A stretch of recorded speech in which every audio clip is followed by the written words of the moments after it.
Hello, welcome to today's devotional. Our title for today is Departing from God's Plan. In the previous episodes, we've learned about God as the designer and God having an ideal plan for which He wanted us as His creatures to live by. But as we look at the story of the Bible, this ideal plan was not followed through till the very end. We're going to read in Genesis chapter 3 and see how man started to depart from this plan that God had. Genesis chapter 3, verse 1 says, Now the serpent was more cunning than any beast of the field which the Lord God had made. And he said to the woman, Has God indeed said that you shall not eat of every tree of the garden? Well, as the devil is asking Eve this question, he is already at that very tree and he is touching the fruits. He is actually even eating of the very fruit from the tree of the knowledge of good and evil. And Eve says to him, We may eat of the fruit of the trees of the garden, but of the fruit of the tree which is in the midst, God told us that we should not touch it, lest we die. Interesting, because the devil was already touching this very fruit and eating of it. So he tells Eve that you shall not surely die. For God knows that in the day that you eat of it, your eyes will be opened, and you will be like God, knowing good and evil. The devil has captured Eve's attention and convinced her that God is withholding something good from her.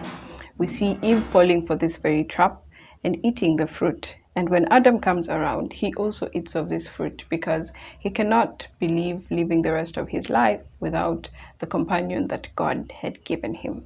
And so both of them eat of the fruit.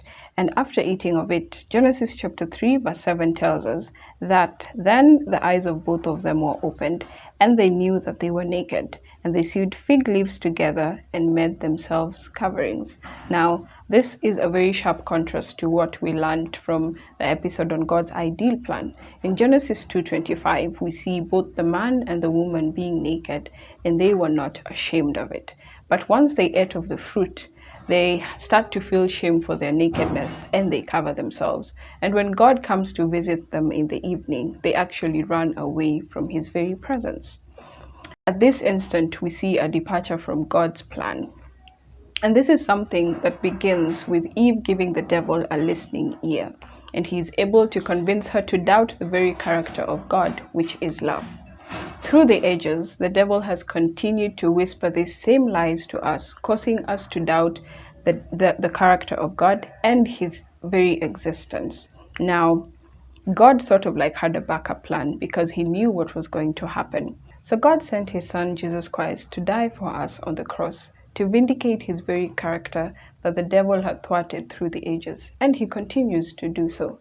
But there is hope for us through this very sacrifice that Christ made for us on the cross. In Revelation chapter 3 verse 18, Christ counsels us to buy from Him white garments that we may be clothed, and that the shame of our nakedness may not be revealed. In Genesis chapter 3, after Adam and Eve sinned, and they realized their nakedness, they ran away because they have now a knowledge of sin and a sense of guilt has enshrouded them. So they ran from God's presence. At this point also, remember, the devil has already whispered to them lies with regards to God's character.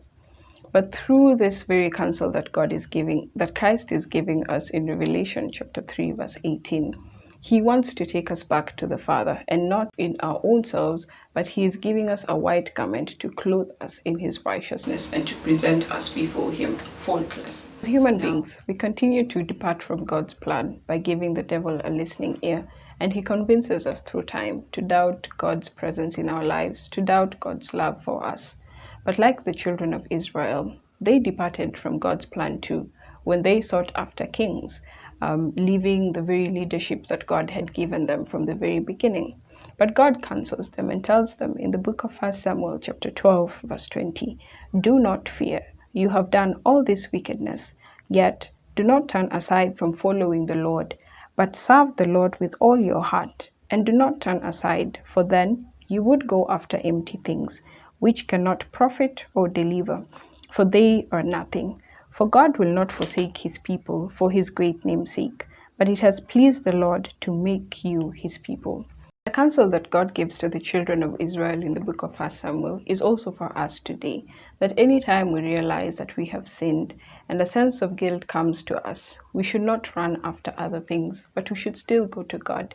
Christ has given us his righteousness. We can claim it and approach the presence of God and still desire to learn more about his ideal plan for us. Thank you.